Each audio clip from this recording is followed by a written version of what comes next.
Bon, bah c'est parti, 15 heures. Bonjour à tous. Soyez les bienvenus dans ce troisième épisode webinaire intitulé Meet My Job. On fait ça depuis plusieurs semaines. On se retrouve comme ça en vidéo pour vous permettre à vous, jeunes qui nous écoutez, eh bien, de découvrir un métier grâce à des professionnels dont c'est le job au quotidien. Je vous rappelle que vous pouvez poser vos questions à tout moment sur l'application Zoom. C'est le but et l'objectif. Vous avez le chat à votre disposition juste en bas et je me ferai évidemment le relais de vos messages. Donc, s'il y a la moindre chose que vous ne comprenez pas ou que vous avez besoin du moindre renseignement, on est là pour ça et évidemment, on y répondra avec plaisir. Dans ce webinaire, troisième épisode, nous allons découvrir ensemble l'univers du digital et pour ça, je suis accompagné de Claire Géiolin, de Maxime Tissot et d'Anaïs Grand. Bonjour à tous les trois. Je vais vous laisser évidemment la parole à tour de rôle et j'ai envie de commencer avec toi. Claire, on va se tutoyer, hein, ce sera bien plus simple tous les trois, on va faire comme ça. Bonjour Claire, je te laisse te présenter en quelques minutes et nous dire ce que tu fais dans la vie. Merci, bonjour à tous, je m'appelle Claire, je suis Product Lead sur la région Europe, Moyen-Orient, Afrique pour Google. Et donc mon rôle en fait, c'est de faire en sorte que quand les nouveaux produits publicitaires de Google vont être lancés sur la région, que ces produits soient adaptés à cette région et également de faire en sorte que les commerciaux qui vont parler de ces produits à nos clients comprennent ces nouveaux produits et puissent en parler correctement. Merci Claire. On va revenir dans quelques secondes sur ton parcours et sur ton métier. Bonjour Maxime. Tu travailles toi à la FDJ. Est-ce qu'on peut en savoir un petit peu plus sur ce que tu fais dans la vie ? Oui, bonjour. Alors moi je travaille donc à la FDJ, la Française des Jeux, donc qui vend les produits de jeux, l'euro-million, les tickets à gratter et les paris sportifs. Et je suis en charge de la gestion des projets data. Donc data, c'est les données. Donc c'est permettre à tous les gens qui travaillent dans l'entreprise d'exploiter au mieux les informations qu'on récolte en vendant nos tickets. Voilà. Et on en a parlé tout à l'heure, tous les deux, juste avant l'ouverture de ce webinaire. Vous allez voir quand Maxime va nous parler du nombre de data qui remonte à la seconde. Là, on se dit que c'est un job de fou. Merci Maxime, à tout de suite. Et puis bonjour Anaïs, troisième intervenant qui est avec nous pour ce webinaire. Je te laisse allumer ton micro. Anaïs, toi, tu travailles chez Modis. Quel est ton parcours et quel est ton métier ? Bonjour. Alors effectivement, je travaille chez Modis, qui est une entreprise de services numériques. Et donc mon rôle, c'est d'être chef de projet digital. Donc ça consiste à écouter les besoins de différents clients, leurs besoins par exemple pour la création de sites web ou d'applications mobiles, et après de coordonner le travail et les équipes pour que ces projets puissent se réaliser. Donc on a un temps imparti, on a des moyens limités et il faut combiner avec tout ça, voir si ça se passe bien, si ça se passe pas exactement comme on le voulait, comment on rebondit, comment on met les gens autour de la table, comment on discute tous ensemble. Et voilà, le rôle de chef de projet dans la coordination. Ouais, génial. On va revenir aussi sur ton parcours parce que je pense que les métiers de chef de projet et en plus de développement de site internet vont en intéresser plus d'un. Je repasse à toi Claire si tu veux bien pour qu'on puisse développer un petit peu ensemble ce que tu fais chez Google. Notamment, tu parlais de commercialisation des produits. C'est vrai que chez Google, il y a plein de produits qu'on sous-estime. Enfin, on connaît Google Drive, Google Agenda, Google Mail, etc. Mais en fait, il y a tout un paquet de produits publicitaires. C'est ça en fait ton métier, commercialiser les outils qui permettent de faire de la pub sur Google. Exactement. Donc c'est vrai que par Google, les annonceurs peuvent faire de la publicité de façon différente. Donc quand on parle de annonceurs, ça va être les entreprises qu'on peut voir à la télé et qui font de la pub. Donc ces entreprises peuvent faire de la pub sur Google. Donc je pense que peut-être les gens ont déjà vu YouTube, les vidéos sur YouTube. Parfois, avant la vidéo que vous voulez regarder, il y a une petite vidéo publicitaire. Donc ça, c'est un moyen de faire de la pub sur YouTube. Et sur Google, on parle de la publicité sur le moteur de recherche. Donc, quand vous utilisez Google, vous tapez un mot, une phrase, et vous avez les résultats de recherche. Dans ces résultats de recherche, il y en a deux types différents. Les premiers, tout en haut, il y a marqué annonce. Ce sont des résultats publicitaires.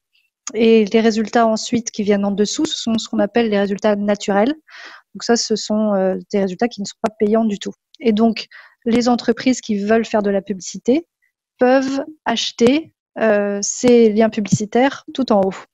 Et donc moi, mon rôle, ça va être de développer ces produits et de faire en sorte que quand il y a une nouveauté, on puisse la lancer sur toute notre région. Ouais, génial, merci Claire, c'est hyper intéressant. Je reviens à Maxime et puis j'ai vu que les premières questions arrivaient. Je vous laisse bien sûr poser vos questions, on est là pour y répondre. Si vous avez le moindre doute, la moindre question, je me fais le relais de vos messages, j'ai vu que ça arrivait, on va pouvoir développer ça ensemble. Maxime, du coup, je reviens un petit peu sur ce que tu fais au quotidien à la Française des Jeux, chef de projet data. Alors tu nous as dit un petit peu en quoi ça consistait de manière assez rapide tout à l'heure. En fait, tu gères toute la donnée qui est inhérente à la Française des Jeux, donc toute la donnée de jeu, et tu traites cette data, tu l'analyses. En réalité, c'est concrètement, ça représente quoi? Des serveurs? Enfin, on imagine ça quand on dit chef de projet data. Alors alors mon métier, il est plus proche de celui d'Anaïs. C'est vraiment de la chefferie de projet. Donc dans l'entreprise, il y a des gens qui sont vraiment des spécialistes de l'analyse de la donnée. Donc on fait des études en général statistiques et qui savent faire parler les chiffres. Et donc ils font des tableaux de bord, des reportings pour juste par exemple, tout déjà connaître le chiffre d'affaires, combien de mises on a enregistré, combien on a eu de gagnants. Mais après, ça c'est entre guillemets assez facile. L'idée c'est de mieux connaître les clients, quel jeu marche le mieux, quel type, par exemple, quelle tranche d'âge joue à quel type de jeu, des choses comme ça. Donc ça c'est des data analystes, donc qui ont plutôt une formation statistique. Voilà, moi je suis chef de projet. Moi mon job c'est de m'assurer que les données sont bien récoltées et mises à disposition de ces gens-là pour qu'ils puissent faire leur travail. Et en fait, l'enjeu aujourd'hui de ce métier-là, donc ça c'est pas très récent, surtout depuis qu'il y a l'informatique, on enregistre le chiffre d'affaires.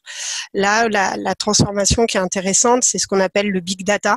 Donc les grosses données, l'intelligence artificielle, en fait, c'est qu'il est en train de se développer dans l'informatique. Les ordinateurs ayant beaucoup plus de capacité de calcul, en fait, on peut engranger beaucoup plus de données et faire des analyses bien plus puissantes. Et notamment utiliser un peu de l'intelligence artificielle, c'est-à-dire laisser à l'ordinateur apprendre des données qu'il a déjà. Donc, c'est assez compliqué. Et en fait, pour faire ça, il faut développer des nouveaux services en fait pour les analystes et qu'on n'a pas encore nous vraiment dans l'entreprise Française des Jeux, donc on est en train de mettre en place ça. Et mon job c'est plutôt ça, donc c'est pour ça que ça se rapproche de celui d'Anaïs. Moi je vais voir les utilisateurs de la donnée, je leur dis voilà, quel type d'analyse vous voulez faire, avec quel type de données, et ensuite je vais voir mes équipes informatiques et on leur dit voilà, faudrait stocker notamment par exemple les données qui sont issues des partenariats qu'on a avec Google, où nous on achète Google Ads, c'est une solution que la Française des Jeux a, donc on a des mots-clés, on enregistre donc si nos pubs qu'on achète sont performantes et avec ça on a les données de Google et puis on a les données de nos joueurs et puis on essaie de voir tel type de joueur qu'on fait comme avec telle pub, du coup il va sur tel jeu, ou alors si on fait telle pub en fait c'est pas très intéressant parce que ça nous rapporte pas de joueurs, enfin voilà. Et donc tout ça en fait on a besoin de grosses bases de données effectivement et d'outils d'analyse. Et donc moi mon job c'est de permettre de mettre en place ça dans l'entreprise. En quelques secondes, Maxime, base de données, donc tu nous disais, c'est un data center, donc en fait c'est une salle où il y a plein de serveurs qui est immense. Et ça c'est la machine physique. Ça c'est donc c'est comme notre ordinateur. Enfin c'est sur des puces électroniques. D'ailleurs en vrai je sais même pas à quoi ça ressemble, parce que c'est des salles assez sécurisées. Après en français on appelle ça entrepôt de données, c'est-à-dire c'est comme des gros disques durs en fait où on enregistre les données et ensuite il faut des logiciels spécifiques pour traiter notamment qui permettent de faire c'est vraiment en fait l'analyse de la donnée, c'est des mathématiques, c'est des statistiques. Donc, merci Maxime, hyper intéressant. Et du code. Voilà. Et du code, en fait, c'est du code. Non mais ça tombe très bien parce qu'en plus ça va de pair avec l'une des questions qui était adressée à vous trois et ça est en lien avec ma prochaine question aussi. C'est une question qui a été posée. Est-ce qu'on doit s'y connaître en technique pour réaliser vos métiers? Donc là c'est vrai qu'on parlait de développement web, on parle pour analyse de chef de projet, on a entendu plein de choses, de conception de site internet. pour Claire sur de la publicité, sur de l'ADS. Il y a quand même beaucoup de mots techniques et on va en parler ensemble de est-ce qu'on doit s'y connaître en technique pour réaliser vos métiers. Juste avant, est-ce que peut-être Anaïs, je te redonne la parole, est-ce que tu peux nous dire comment tu t'es orientée dans cette voie et qu'est-ce qui a fait qu'aujourd'hui tu es chef de projet? Oui, et déjà sur mon parcours personnel, ça permet aussi de rebondir sur la question qui a été posée. À l'origine, moi, je viens pas du tout du monde de l'informatique. J'ai fait des études de biologie et pendant que j'étais en train de faire mes études de biologie, je me suis pas dit qu'un jour j'allais faire de la technique en informatique. Et en fait, c'est avec l'évolution du parcours que je me suis rendu compte, tiens, même en biologie, il faut pouvoir exprimer des choses sans ambiguïté. Il faut pouvoir mettre plusieurs personnes autour de la table pour construire un même projet, qui n'ont pas forcément les mêmes spécialités, même dans le domaine de la biologie. Et petit à petit, ça m'a fait prendre conscience que comme ça, un rôle qui permet de faire communiquer des gens qui n'ont pas forcément les bons mots-clés pour se parler les uns aux autres, c'était intéressant. Et c'est ça qui m'a permis d'imaginer, m'orienter vers la chefferie de projet. Donc après, ce métier va consister beaucoup à apprendre les mots techniques. Donc il faut pouvoir les glaner au fil du chemin, il faut pouvoir comprendre grosso modo de quoi il s'agit, mais surtout pour pouvoir parler avec les gens. Il ne s'agit pas de les connaître pour les maîtriser dans la technique. Et juste, Anaïs, pour revenir sur le parcours et les études, donc tu as fait d'abord biologie et ensuite ce recentrage que tu as fait pour t'orienter dans la voie de chefferie de projet, comme tu disais, donc chef de projet digital. Quelle est la bascule? Comment tu as fait? C'est quoi les études que tu as faites? Alors moi, j'ai fait des études qui m'ont amené à faire un doctorat et un post-doctorat. Donc du coup, ça me permet d'avoir des compétences, on va dire, transverses au niveau de l'organisation, de l'autonomie, de la coordination aussi. Et c'est sur la base de ces compétences qu'après, j'ai postulé dans des entreprises. Et comme l'informatique est un secteur qui recrute, c'est intéressant pour ces entreprises-là d'attirer des personnes qui ont des compétences transverses, sachant qu'après, tout ce qui est technique, on peut l'acquérir sur le terrain et on peut compléter par des formations un peu ciblées. Mais c'est une transition qui s'est faite sur la base de ces compétences transverses plutôt. Ok, merci Anaïs, hyper intéressant, on va y revenir tout à l'heure. Claire, je te laisse la parole aussi quelques minutes, ou toutes les minutes que tu veux d'ailleurs, pour nous parler de ton parcours professionnel jusqu'à Google peut-être, et puis les études que tu as faites.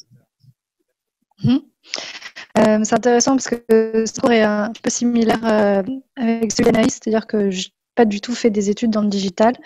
Moi, j'ai fait des études d'économie et de langues étrangères. Donc, j'étais à l'université, mon cursus c'était langues étrangères appliquées et j'ai terminé par un DESS, je crois que c'est l'équivalent d'un Master 2, économie et langues étrangères appliquées. Moi, j'ai toujours voulu travailler dans l'international, j'aime bien l'anglais, toujours voulu travailler dans cet univers-là.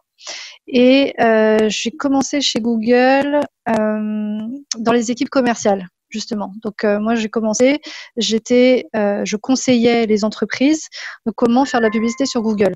Et quand j'ai commencé à l'époque, il n'y avait pas de formation sur le digital ou sur la pub sur le digital, parce que c'était un secteur naissant. Et donc au fur et à mesure, je me suis rendu compte que moi, ce que j'aimais faire, c'était expliquer aux gens comment les choses fonctionnent, mais comprendre aussi comment elles fonctionnent. Et donc, c'est pour ça que j'ai pivoté et je me suis dirigée vers ce type de rôle qui, justement, a une partie un peu plus technique pour comprendre et poser des questions. Genre, OK, ton nouveau produit, il va fonctionner comme ça, mais qu'est-ce que ça fait dans ce cas-là? Est-ce que tu as pensé à cette situation, etc. Donc, moi, je n'ai pas de background technique, mais je travaille avec des gens qui ont cette expertise technique. Donc, je vais travailler avec des ingénieurs qui, eux, codent, qui, eux, développent le produit. Mais moi, je vais leur dire, écoutez, moi, j'ai des annonceurs de la région qui m'ont dit que eux, ils utiliseraient ce produit dans telle circonstance. Et donc, il faudrait que tu penses à développer ceci, cela. Donc, moi, c'est une sorte de traduction entre ce que les commerciaux et les entreprises veulent et ce que les ingénieurs peuvent faire. Et toi, Claire, ça fait combien de temps, je crois que tu nous l'as déjà dit, pardon, mais ça fait combien de temps que tu es chez Google, tu nous disais? Ça va bientôt faire 15 ans. Ok, 15 ans. J'aimerais bien qu'on revienne tout à l'heure avec toi, si tu veux bien, sur le parcours jusqu'à l'embauche. Je pense que ça peut intéresser beaucoup de jeunes qui nous regardent et qui peut-être voudraient suivre ton parcours. Maxime, du côté de la Française des Jeux, est-ce que on peut peut-être développer un petit peu ton parcours professionnel et comment tu as fait pour arriver jusqu'à ce poste-là et quelle est finalement, et je pense qu'il y en a une vraie et une grosse, quelle est la dimension technique? Oui, alors moi j'allais dire, j'ai pas non plus une formation technique, mais par rapport à Claire et Anaïs, un tout petit peu plus. Moi j'ai fait une prépa économique et j'ai intégré une école de commerce. Et donc a priori, quand je suis rentrée dans cette école, je voulais plutôt faire du marketing. Mais j'étais quand même dans une école dont la spécialité était l'innovation et justement la dimension technique. Donc c'était une école de commerce classique, j'ai fait de la finance, du marketing, avec toujours un petit vernis sur informatique, système d'information, gestion de projet. À l'époque, j'ai fait une option qui était le marketing digital. Donc ça commençait un peu à émerger et moi ça m'intéressait.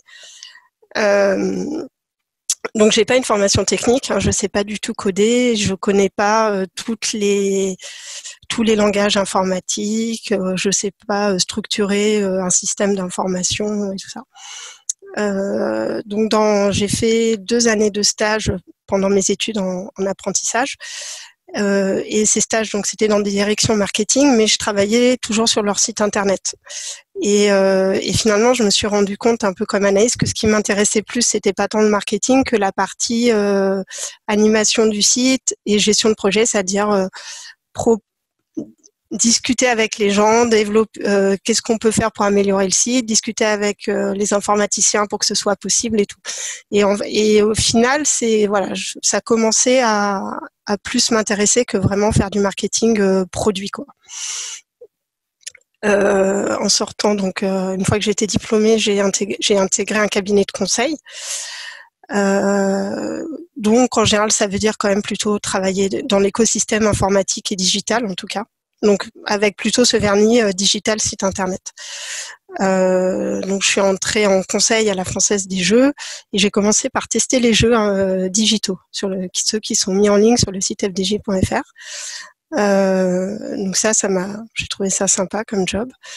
Et il y a cette entité de gestion de la donnée qui a été créée dans l'entreprise. Et là, je me suis dit ça c'est un truc pour moi. C'est nouveau et dans le monde du digital, en fait, le big data, la gestion de la donnée, c'est vraiment un sujet aujourd'hui qui est au cœur de l'actualité des entreprises, parce que les entreprises, elles ont conscience que les clients attendent des services personnalisés, qui sont d'accord pour donner les données, mais en échange, ils veulent un service personnalisé, un service client qu'il connaît, un produit qui correspond à ce qu'il veut, et puis il veut aussi qu'on traite correctement ces données. Aujourd'hui, on a le droit de dire qu'on ne veut pas être tracé, on a le droit de demander à une entreprise les données personnelles qu'elle a sur nous. Donc ça, c'est super pour le client et c'est aussi super pour les entreprises, mais c'est un gros challenge informatique et interne de pouvoir se dire qu'est-ce qu'on connaît, qu'est-ce qu'on peut faire, et puis développer tout ça et permettre aux gens dont c'est le métier d'analyser la donnée d'avoir des outils qui sont nouveaux. Et à la Française des Jeux, on n'est pas encore tout à fait... on est en train de commencer, donc on a pas mal de travail pour proposer ces nouveaux outils. Est-ce qu'on peut parler ensemble, Anaïs, alors c'est difficile de donner un stéréotype, si je puis dire, mais quelles sont les compétences, les qualités peut-être pour exercer ce métier? Je pense aux jeunes qui nous regarderaient, qui se diraient, tiens, est-ce que je suis vraiment fait pour ça? Est-ce que j'ai les qualités pour faire un job dans le digital comme chef de projet ou comme Claire chez Google, etc. Qu'est-ce que tu en penses, Anaïs? Toi, est-ce que tu as des compétences, des qualités clés, entre guillemets, pour exercer le métier que tu fais? Je pense déjà, la première chose, c'est de ne pas avoir peur. Parce qu'on va entendre des gens parler de plein de choses différentes. Et si on commence à se dire « Ah, moi, si je comprends pas de quoi il s'agit, je suis nulle et qu'on se déconcentre et qu'on perd le fil, on va pas réussir à jouer notre rôle de chef de projet. » Donc, la première chose, c'est d'être un petit peu courageux et de se dire « Ok, je vais pas forcément tout comprendre, mais je dois réussir à faire le tri dans ma tête, à avoir un esprit synthétique qui me permet de comprendre ce qui est important, le message qui est en train d'être passé, et de le récupérer pour pouvoir le recommuniquer à d'autres personnes après. Et ne pas hésiter à poser des questions et à demander aux gens, est-ce que là, je formule les choses correctement? Quand je t'explique cette chose-là, si je te le dis de cette façon, pour toi, ça te parle. Donc, un esprit de synthèse et poser des questions, beaucoup. Ça, pour moi, c'est des... alors, je ne sais pas si c'est vraiment des compétences, mais en tout cas, c'est des éléments clés pour réussir dans ce métier. Autre question, et Claire, je veux bien te confier la parole si tu veux bien y répondre. Et en plus de ça, je pense que ça va faire un joli lien avec Google. Est-ce que le digital est un domaine capital pour les entreprises, surtout pour ces prochaines années? Oui. C'est une question tellement vaste que voilà, non, c'est vrai, 2 heures. Vrai, ouais. Non, oui, après c'est oui, c'est un domaine clé et comme disait Anaïs, il y a beaucoup de demandes, il y a beaucoup de demandes de recrutement parce que il faut transitionner. Il faut pivoter tous les systèmes sur ces nouveaux données. Donc Maxime en parlait un petit peu sur les datas, c'est-à-dire grâce à la capacité des ordinateurs à calculer de plus en plus vite des données énormes, on a de plus en plus d'informations. Il faut traiter cette information, mais il faut la traiter de façon ordonnée, qu'elle fasse du sens, etc. Donc il y a même de nouveaux métiers qui se créent grâce à ces avancées techniques qui se font. Et donc je pense qu'il y a des métiers aujourd'hui qu'on ne sait pas, qui vont être créés dans 5-6 ans et dont on ignore aujourd'hui. Donc c'est vraiment un domaine en pleine expansion et il y a énormément de secteurs sur lesquels qui sont touchés par le digital. Donc oui, c'est un secteur clé. Il y a une vraie demande en termes de recrutement. Donc oui, c'est un bon secteur d'avenir, je dirais. Et en plus, Claire, tu vas me dire si je me trompe, mais les boîtes tech telles que Google ont une vision aussi très axée dans le futur, sont très orientées sur l'innovation. Je ne sais pas si tu peux nous en dire un petit mot sans dévoiler bien sûr trop de choses, mais j'imagine que chez Google, il y a quand même une vraie cellule d'innovation pour offrir toujours davantage de technicité, de technique, de fonctionnalité. Mm-hmm. Oui, absolument. Mais c'est grâce justement aux avancées technologiques. On fait des choses aujourd'hui qu'on ne pouvait pas faire il y a quelques années. Donc ça, c'est tout ce qui est, donc en anglais, machine learning. Je ne sais pas comment on dit en français, je ne me souviens plus. Mais voilà, tout ce qui est intelligence artificielle, voilà. Ça me revient. Tout ce qui est intelligence artificielle, c'est en plein développement. Et on est en train de commencer à imaginer les différentes applications que ça pourrait avoir. Donc, je sais pas, le frigo connecté qui va vous dire ce qui manque du lait. Vous partez le week-end, vous allez revenir chez vous. Bon, je vais mettre le chauffage à distance. Plein de choses comme ça, très concrètes. On est en train de vraiment d'explorer tout ça. Effectivement, il y a énormément d'équipes qui font de la recherche et du développement sur ce genre de sujets. Et en plus de ça, tu as aujourd'hui, et ça va de pair avec ce que tu viens de dire, tous les assistants vocaux, qui est quand même, c'est quand même une prouesse technologique que d'avoir un petit boîtier qui t'informe sur ton agenda, alors je sais que Google le fait évidemment, Amazon aussi, je crois. Donc non, il y a du monde et c'est là peut-être où on voit la dimension de Google. Peut-être on peut se dire qu'est-ce qui va se passer dans les prochaines années. Peut-être que tu le sais, Claire, je sais pas. Oui. En tout cas, on a besoin de gens créatifs, de gens qui ont de bonnes idées. Et effectivement, après, on peut tout imaginer. C'est ça qui est formidable en fait sur le digital. Autre question, et elle est pour toi, Anaïs, si tu veux bien. Est-ce qu'il faut un profil scientifique comme aimer les maths pour exercer dans le digital? Je pense que si tu aimes les maths, c'est bien. Le digital, tu pourras y trouver ce que tu aimes. Mais je pense qu'avec l'exemple de Claire et de Maxime, on avait aussi deux parcours qui n'étaient pas forcément issus de la science, comme la science biologique. Donc non, je pense que les compétences de chef de projet, tu peux les trouver dans différents parcours, différents profils. On s'approche de la fin tout doucement de ce webinaire. On va pouvoir prendre les toutes dernières questions. Alors, si vous en avez, n'hésitez pas, c'est le moment. Et puis, je vais vous interroger tous les trois pour aller le début des mots de la fin et peut-être s'intéresser aux conseils que vous pourriez donner à des jeunes qui souhaiteraient exercer ce métier, vos métiers. Est-ce que peut-être vous avez des conseils, des astuces pour leur faciliter, je dirais, leur parcours professionnel et leur entrée dans vos métiers. Claire, peut-être que toi, de ton côté, tu as quelques conseils, quelques astuces à donner? Moi, c'est plus, oui, si vous voulez travailler à l'international, c'est vrai que l'anglais est fondamental. Et c'est ça qui est intéressant, c'est quand on arrive à travailler avec plein de nationalités différentes, on s'en fiche de l'accent. C'est juste, est-ce que vous êtes capable de parler anglais, de communiquer clairement, que ce soit à l'oral, mais aussi à l'écrit. Parce que quand vous devez communiquer avec des nationalités différentes, il faut être vraiment très très clair sur les points que vous voulez aborder. Mais également, comme vous travaillez avec des métiers différents, donc moi je parlais par exemple avec des ingénieurs, c'est vraiment voilà, bien travailler sa façon de communiquer, que ce soit à l'oral ou à l'écrit. Je pense que ça, c'est fondamental. Et deuxième truc, c'est vraiment garder une curiosité et vraiment voilà, s'il y a quelque chose qui vous intéresse, creuser le sujet. Donc voilà, rester ouvert d'esprit, bien communiquer et garder une curiosité. Maxime, je te laisse la parole à ton tour. Si tu veux bien, quelques conseils, quelques astuces tu pourrais donner à des jeunes qui souhaiteraient exercer ce métier, le tien, demain. Pour moi, c'est vraiment la curiosité. Après, ce que je trouve vraiment très intéressant dans ce métier du digital et ces métiers, parce qu'il y en a vraiment beaucoup, c'est qu'on rentre dedans, des fois par hasard, peut-être par passion, et puis après on peut vraiment rebondir sur pas mal de choses. Moi, j'ai l'impression d'avoir fait déjà 3 métiers depuis que je suis rentrée. Alors pourtant mon intitulé de poste est un peu toujours le même, mais on suit l'actualité, les développements informatiques, techniques font qu'il y a toujours des nouvelles choses. Et ça, c'est hyper intéressant. On peut aller chez l'éditeur, aller dans des grands groupes, et puis aller dans des petits cabinets. Enfin voilà, je pense qu'il y a une diversité du parcours. Ça me semble pas fermé. Alors c'est certainement vrai sur d'autres métiers, mais je connais moins.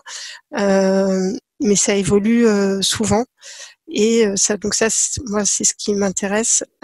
Et le contact avec les gens aussi. Enfin voilà, je pense que même un ingénieur, il est en contact avec les gens qui utilisent ce qu'il fait, c'est d'autres ingénieurs avec qui il discute, et ça, c'est moi quelque chose qui qui me plaît beaucoup, discuter et trouver des solutions aux problèmes. Oui, puis il y a tout un aspect qu'on n'a pas forcément évoqué, qui est l'aspect de la transformation aussi dans vos métiers. C'est-à-dire que il y a quand même, vous pouvez en tout cas à tout moment envisager une reconversion dans un métier encore plus technique, qui est le développement de site, qui est le développement. Je parle pour toi, Maxime, mais dans la data, je pense que peut-être tu peux devenir analyste, etc., etc. Donc il y a quand même plein de possibilités. Je me trompe pas en disant ça. Oui, c'est ça, ou à l'inverse, si au début on est analyste et puis après on peut devenir chef de projet. Enfin, il y a effectivement plein d'évolutions possibles. Et j'avais une idée que j'ai perdue. Voilà, désolée. Bon, bah si tu retrouves ton idée, tu me fais un petit coucou et je te repasse la parole avant la fin. Anaïs, toi de ton côté, quelques conseils, quelques astuces que tu pourrais donner à des jeunes qui voudraient faire ton métier? Oui, je pense que ce que Claire disait sur la clarté, c'est valable aussi quand on s'exprime que en français. Donc, vraiment, veiller à savoir exprimer les choses clairement, autant à l'oral qu'à l'écrit. Donc, s'appliquer à savoir synthétiser, voilà, mettre en avant les idées importantes, savoir présenter une information de manière concise, aller droit à l'essentiel, l'orthographe aussi, toutes ces choses, ça paraît un peu banal de le dire, mais en réalité, c'est très important. Et ça va avec la rigueur aussi, une certaine idée de rigueur. Le deuxième conseil que je pourrais donner, c'est d'avoir le sens du service, parce que dans nos métiers, on est au service. On est au service d'un projet, mais on est aussi au service des équipes. Donc, il ne faut pas oublier que tout ce qu'on fait, c'est pour servir l'entreprise qui nous a commandé un certain besoin. On est aussi au service des équipes techniques un développeur ne va pas forcément toujours aimer développer ce qu'il est en train de développer. Donc, en tant que chef de projet, on peut être à l'écoute aussi, savoir Voilà, quelles sont les tâches les plus intéressantes pour les gens en fonction de leurs envies, de leurs idées d'évolution de carrière. Donc, avoir ce sens du service. Et le troisième conseil que je donnerais, ça serait de pouvoir apprendre de chaque expérience. Parce que comme Maxime le disait, les points d'entrée dans ce métier sont vraiment divers. Et on peut de temps en temps commencer par une expérience qui va nous sembler être à côté de ce qu'on aurait désiré ou de ce qu'on s'était imaginé. Mais peu importe, il y a plein de choses à apprendre là où on est. Tout à l'heure, je le disais déjà, enrichir notre bibliothèque de vocabulaire, ça c'est fondamental.